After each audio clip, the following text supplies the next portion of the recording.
Salut à tous et bienvenue sur AZ 237.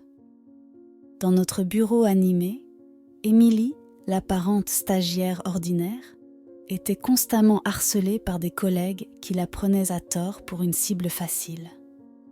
Ils la chargeaient de tâches triviales et de commentaires désobligeants, sans se rendre compte qu'ils la sous-estimaient. Ce qu'ils ne réalisaient pas, c'est qu'Émilie avait une force cachée. Elle était loin d'être une stagiaire ordinaire. Chaque bureau a ses défis. Émilie, la stagiaire tranquille et travailleuse, subissait chaque jour les tourments orchestrés par Samantha et sa nièce Alice. Cela commença subtilement, avec Samantha assignant à Émilie des tâches triviales bien en dessous de ses compétences. « Émilie, fais-moi du café !» ordonna Samantha un matin sans même lever les yeux de son bureau. Émilie, toujours polie, s'exécuta pour que Samantha renverse intentionnellement le café chaud sur sa main quelques instants plus tard. « Oh, comme tu es maladroite, Émilie !» railla Samantha, sa voix dégoulinant de fausse inquiétude. Le harcèlement continua. À la cafétéria, Alice, suivant l'exemple de Samantha, fit trébucher Émilie alors qu'elle portait un plateau de nourriture, éparpillant son contenu sur le sol et provoquant les rires de la salle. « Oups, regarde où tu mets les pieds, Émilie », dit Alice avec un sourire narquois, savourant le spectacle. Émilie, le visage rouge de honte, se baissa pour nettoyer le désordre, ses yeux brillants d'une détermination à rester composée. Elle devait prouver sa valeur, non seulement à elle-même, mais aussi à son père, dont elle gardait l'identité secrète. Elle était déterminée à mériter sa position et non à l'hériter. Les choses se sont intensifiées un après-midi particulièrement difficile. Alice, prenant la retenue d'Émilie pour de la faiblesse, décida de la pousser plus loin. Alors qu'Émilie travaillait à son bureau, Alice s'approcha avec un verre d'eau. « Soif, Émilie ?» demanda-t-elle gentiment, avant de renverser délibérément l'eau sur les papiers d'Émilie. Émilie se leva, l'eau dégoulinant de ses vêtements, et pour la première fois, elle ne cacha pas sa frustration. « J'ai enduré assez de harcèlement ces derniers jours, » commença-t-elle, sa voix tremblant d'un mélange de colère et de fatigue. Avant qu'elle ne puisse finir sa phrase, Alice leva la main pour la gifler. C'était mon point de rupture. Je ne pouvais plus rester là à regarder Émilie être traitée de cette manière. J'intervins, attrapant le poignet d'Alice en plein vol. « Ça suffit, Alice, » dis-je sèchement. « Si tu penses que le harcèlement te rend puissante, tu te trompes. » Alice était choquée, peu habituée à être confrontée. Samantha, remarquant l'agitation, accourut. « Que se passe-t-il ici ?» demanda-t-elle. « Alice, ça va ?» « Tante Samantha, cette stagiaire vient de m'agresser, » mentit Alice, les yeux écarquillés d'une fausse innocence. « Non, elle ne l'a pas fait, » rétorquai-je d'une voix ferme. Alice allait frapper Émilie, et je l'ai arrêtée. Cela va trop loin. Les yeux de Samantha se plissèrent en me regardant. « Tu devrais faire attention, » siffla-t-elle. « Défendre quelqu'un comme elle te coûtera cher. » Malgré la tension, Émilie et moi nous rapprochâmes après cet incident. Nous partagions les pauses déjeuner, échangions des histoires et nous soutenions mutuellement face à l'hostilité croissante au travail. Samantha, bien sûr, détestait cette nouvelle alliance. Elle intensifia ses efforts pour rendre la période de probation d'Émilie insupportable et scruta mon travail à la recherche de la moindre erreur. Chaque erreur était amplifiée, chaque succès minimisé. Elle était déterminée à nous voir tous les deux partir. Un jour, Samantha donna à Émilie une tâche impossible. « Réorganise toute la salle de stockage d'ici la fin de la journée et n'ose même pas penser à partir avant que ce soit fait, » dit-elle avec un sourire cruel. Alors qu'Émilie peinait, je m'infiltrai pour l'aider. « Tu n'as pas à faire cela seule, » chuchotai-je en attrapant une boîte. « Tu vas avoir des ennuis, » répondit Émilie, bien que ses yeux montrassent de la gratitude. « Je m'en fiche, » dis-je fermement. Nous sommes ensemble dans cette épreuve. Nous travaillâmes sans relâche et à la fin de la journée, la salle de stockage était impeccable. Samantha entra, visiblement s'attendant à un échec, et son visage se tordit de déplaisir en voyant notre travail. « Ce n'est toujours pas assez bien », aboya-t-elle, trouvant un détail mineur à critiquer. Mais Émilie et moi restâmes fermes. Les semaines suivantes furent éprouvantes. Samantha trouvait chaque occasion de saboter les progrès d'Émilie, et je subissais également le poids de sa colère. Elle essayait même de nous faire porter le chapeau pour des erreurs dont nous n'étions pas responsables. « Vous êtes tous les deux incompétents », disait-elle assez fort pour que tout le monde l'entende. Je suis étonnée que vous ayez tenu aussi longtemps. Malgré tout cela, Émilie resta inébranlable, sa résilience intacte.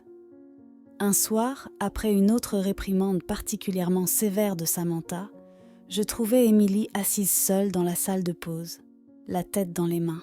« Je ne sais pas combien de temps je peux encore supporter cela », avoua-t-elle, sa voix à peine audible. Je m'assis à côté d'elle. « Tu es plus forte que tu ne le penses, Émilie. Et tu n'es pas seule dans cette épreuve.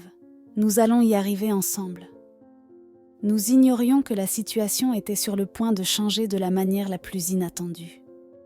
Le règne de terreur de Samantha et Alice était sur le point de s'effondrer. Et la véritable identité d'Émilie allait être révélée. Un jour, Samantha confia à Émilie et Alice un projet crucial qui testerait leurs compétences et pourrait potentiellement façonner leur carrière. Émilie aborda la tâche avec sa diligence caractéristique, planifiant méticuleusement chaque détail et consacrant des heures d'effort pour assurer le succès du projet. Alice, en revanche, semblait désintéressée et déléguait souvent ses responsabilités à d'autres, comptant sur le favoritisme de Samantha pour la protéger des conséquences. Au fur et à mesure que le projet avançait, l'engagement d'Émilie devenait de plus en plus évident.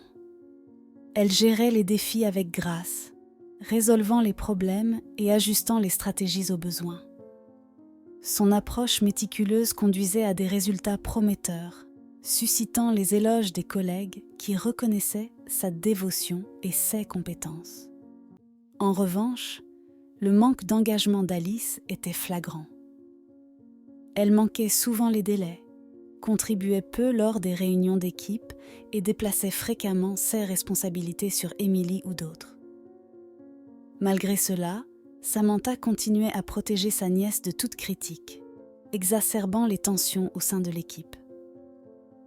Lorsque vint le moment de présenter les résultats du projet, Émilie et moi, responsables de l'approbation du projet, nous préparâmes avec diligence. Nous rassemblâmes des données, analysâmes les résultats et répétâmes notre présentation pour assurer clarté et précision. Émilie dégageait une confiance, sachant que son travail acharné serait évident. Cependant, la présentation prit un tournant inattendu. Samantha, habituellement composée et stratégique, réagit avec choc et accusation. « Émilie, c'est inacceptable », déclara-t-elle, sa voix dégoulinant de mépris à peine voilée. « Comment as-tu pu rater cela ?»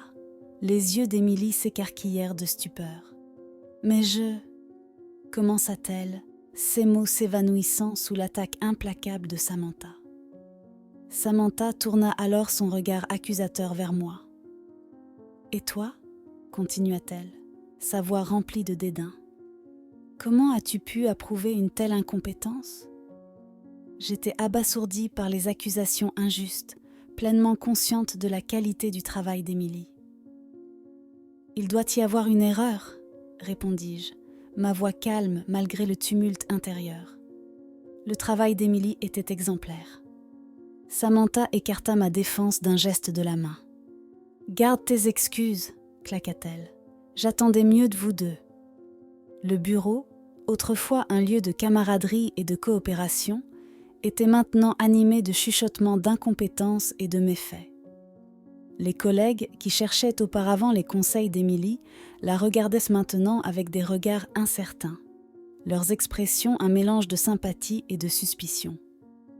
Les accusations de Samantha jetaient une ombre lourde sur les réputations d'Émilie et la mienne.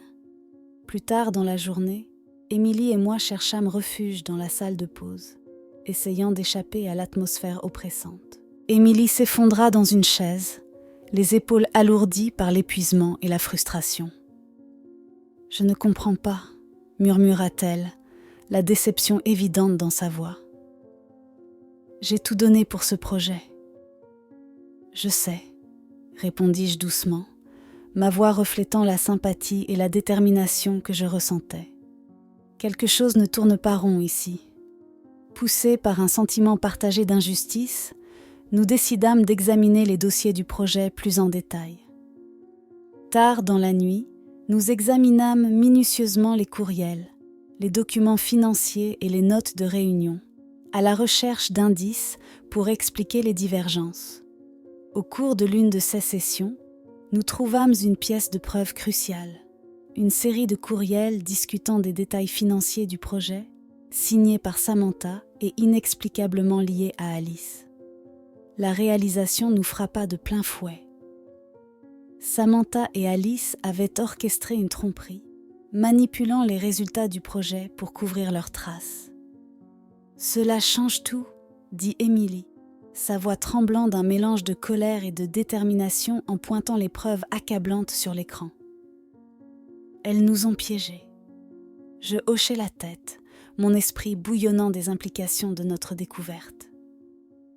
Elles ont falsifié les résultats, conclus-je, ma voix serrée d'indignation, pour nous accuser à tort.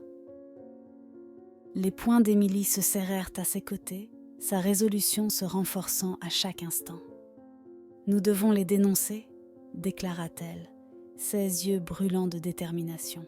« Elles ne s'en tireront pas comme ça. » Armés de preuves indéniables de la duplicité de Samantha et Alice, nous nous préparâmes à les confronter. Le poids de la trahison pesait lourdement alors que nous nous préparions à l'affrontement.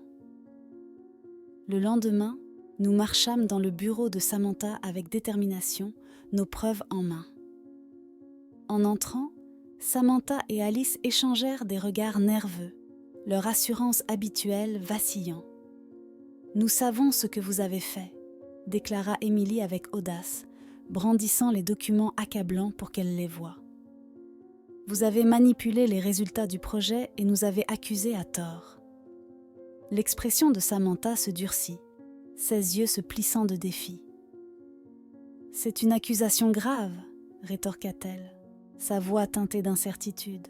« Et venant de quelqu'un déjà accusé d'incompétence, elle ne vaut rien. » « Nous avons des preuves, » interjette-je fermement, étalant les documents sur son bureau. « Ces courriels vous impliquent toutes les deux. » Un moment de silence remplit la pièce alors que Samantha et Alice échangeaient des regards tendus, leur façade s'effondrant sous le poids de nos preuves. « Vous ne pouvez pas vous en sortir par des paroles, » ajouta Émilie, sa voix stable. « Nous allons présenter cela aux ressources humaines. » La tension dans la salle de conférence était palpable alors qu'Émilie et moi présentions les preuves accablantes à nos collègues. Samantha, toujours arrogante, se moqua de nos accusations. « C'est ridicule. Ces documents sont clairement falsifiés. Vous inventez des histoires pour vous sauver, » cracha-t-elle, sa voix imprégnée de certitude venimeuse. La patience d'Émilie s'épuisait.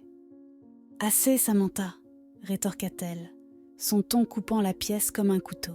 « J'en ai assez de tes mensonges et de tes manipulations. » Alice intervint, sa voix dégoulinant de fausse innocence. « Oui, Émilie, tu as vraiment surpassé toi-même avec cette fantaisie. » Émilie, généralement l'incarnation du calme, avait atteint son point de rupture. « Oh, mais cela devient encore mieux !» rétorqua-t-elle, sa voix un mélange de frustration et de défi. « Je suis Émilie Thomas. Et oui, mon père est Monsieur Thomas, le directeur de cette entreprise. » Le rire de Samantha résonna dans la pièce, dur contre l'atmosphère tendue. « Oh, Émilie, dit-elle avec un rire condescendant. La fille du président travaillant comme stagiaire? C'est une bonne blague.